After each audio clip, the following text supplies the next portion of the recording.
The reality is that the highest stage of awakening is actually where you stop considering what the highest stage of awakening is.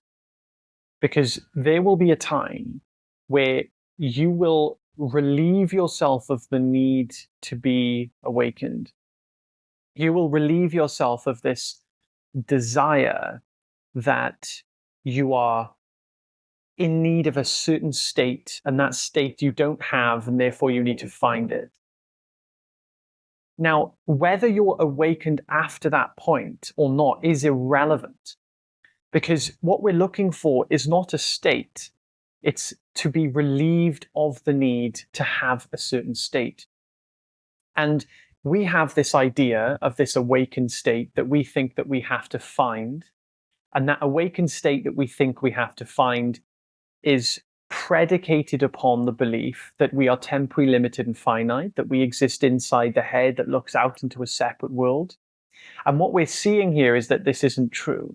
So the real sophisticated end of the spiritual path, if we're to say that there is one, is not where you have achieved what you think you need to achieve.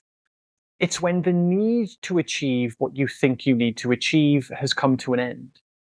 So beyond that point, you're not going to care whether you are awakened or not. But guess who wouldn't care whether they are awakened or not? Someone who is awakened, or someone who's in ignorance, but going off the fact that you've probably not, you've probably already seen a few of my videos, or you've probably already seen, hundreds of thousands of other videos. You're probably already on the spiritual path to some degree. The end of the path is to see clearly that there is no path. Then you enter a completely new place. This is a place where you're no longer trying to change, manipulate, or end, or create a new state of mind or experience. You're actually interested in the truth. You're actually interested in your current experience. And what happens is you're no longer seeking anymore to change yourself, which means that you're going to be at peace. You're going to be happy. You're not going to be seeking to remove your suffering. And what would happen to suffering if we did not have the desire to remove it? Suffering would disappear. Suffering is the desire to remove itself. So what we think awakening is or true enlightenment is this grand experience. It's just this deep underlying understanding of what we are. And what happens is, because we are already what we are, we don't need to do anything to change our experience to make it different. So we don't need to find an enlightened state of mind. The state of mind that we were already in is pretty much okay. In fact, it's completely okay. You just have, for some reason, a desire to make it different. And that desire to make it different is what the ego is. The ego is the function of resistance. And that resistance will look like seeking, it'll look obviously like resisting, and it will look like suffering. It's the triad of the separate self are those three compartments: seeking, resisting, and suffering. And they're all the same thing. And this belief will be that I'm not fulfilled. It'll look like the form I'm not fulfilled and I need to find fulfillment. I am inherently incomplete and I am not satisfied. I need to find complete satisfaction from an object in the world. And therefore we will do things, say things, create relationships, and build an entire life based on that belief. We'll find a career based on that belief. We'll find a relationship based on that belief. We'll do activities based on that belief. We'll have desires on every compartment of our life based on that belief. This then becomes your life. This is how the separate self is created. This is how the separate self doesn't really exist, because it's still you acting out your entire life just based on a belief that you're not fulfilled and you're not inherently complete, and based on an understanding that isn't complete. So what happens is that you just build a life based on ego. And what that basically means is that you build a life basically believing that you can find happiness in it. You can't find happiness in it. And what we realize then is that that the only thing preventing us seemingly from true peace and happiness is the belief that we're not truly happy or at peace.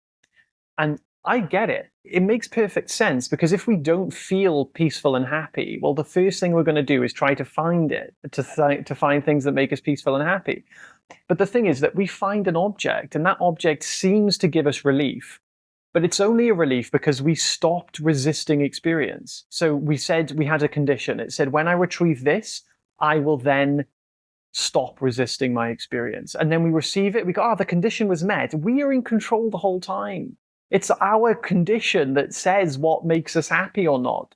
So why don't we set the condition to make nothing make us happy, and therefore nothing make us unhappy? What would happen is that we stop resisting experience, and the end of that resistance is peace. That is the peace that we're looking for. So the highest level of awakening is just to simply be happy without any conditions on our happiness. And it just so happens that the way to get there, the way to relieve ourselves of the conditions that we've set, the beliefs that we've created, is to simply see what we are.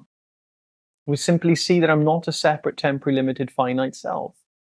That actually what I am is pure being, that there's no separation. The amness of myself and the isness of the world, in other words, the existence that I am and the existence of the world, are the same reality. And that reality, we could say provisionally, it's consciousness. We could say that consciousness is the source of reality, and that consciousness is me.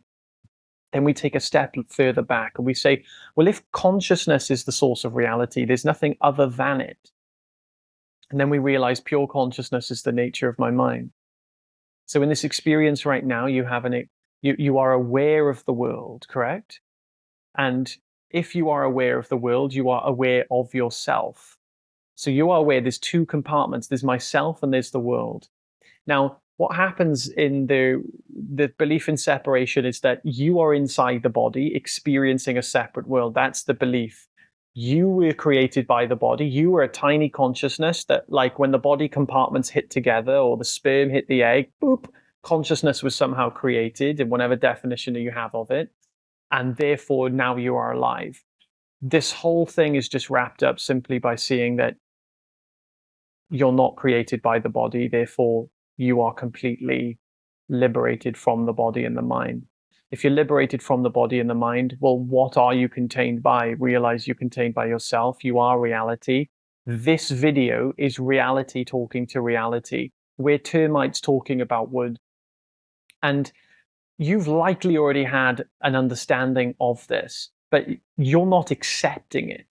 You don't accept it. You still have this feeling like, could I really be? I think I know I am, but could I really be the source of it? You have to actually accept the implications of this. If you are reality, if your being shares the same being as the beingness or the existenceness of the world, what could that possibly mean for you? And most people get so freaked out by this understanding that they don't accept it. And it takes them a long time not to see the truth, but to actually accept the implications of it. And the implications of it are that you are free. You are completely free. You create reality. You are God. So that is unconditional happiness. And along the way to get there, you will stop caring about whether you are free or not free, or whether you are experiencing the truth or not. You will just know. You're just not going to care. Does a tree care whether it's grown? It just grows. It doesn't grow. It just is. So the final stages of awakening, you're not going to notice. You won't notice them, because how could you notice it? You don't notice when your hair grows. You see, you don't notice your hair. You look in the mirror 10 months later, you go, oh, my hair's grown. It's always been growing. What's the difference? You see? You're not going to have this moment that you think you're going to have where you've suddenly realized, oh, I'm at the final stages now. We're about to wake up, guys. No, awakening is a gradual process that happens without anything or anyone noticing it. So that means stop caring right now about what level you're at, about which part of it, and just care about the truth. Just care about exploring reality for curiosity's sake. We're all born with this instinct. We're all born with this understanding that I actually care about truth. I love to know things or to be curious about things. We're all born as adventurers and we suddenly become a seeker. The minute we want to remove our suffering, we become a seeker. Go back to being the adventurer. That is your origin. That's what we're doing. We are adventuring. We are exploring.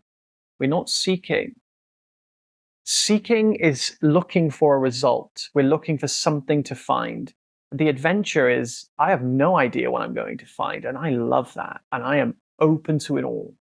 Then we stop caring about removing our suffering, and that is when we are in a place as good as the truth, as good as awakened itself.